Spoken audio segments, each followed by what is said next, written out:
Welcome. Today, we're diving into an essential update on Instagram.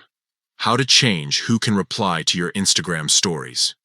This feature allows you to control the interaction level with your followers, ensuring that you get the engagement you want. Let's walk through the steps together. First, open the Instagram app on your device.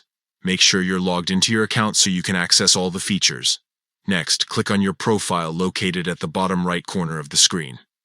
This will take you to your profile page, where all your posts and stories are displayed. Now, look for the More icon, which appears as 3 horizontal lines at the top of the page. Tap on it to access additional settings.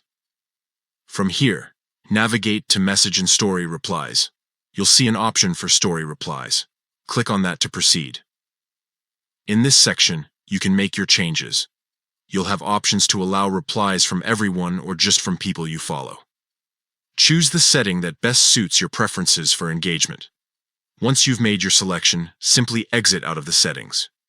Your changes will be saved automatically, and you're now ready to enjoy a more tailored interaction with your followers.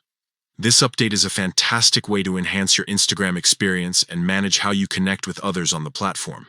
Remember, whether you want to keep it exclusive or open it up for everyone, it's all in your hands. Thanks for tuning in. Don't forget to like and share this video for more tips on navigating Instagram effectively. Happy posting!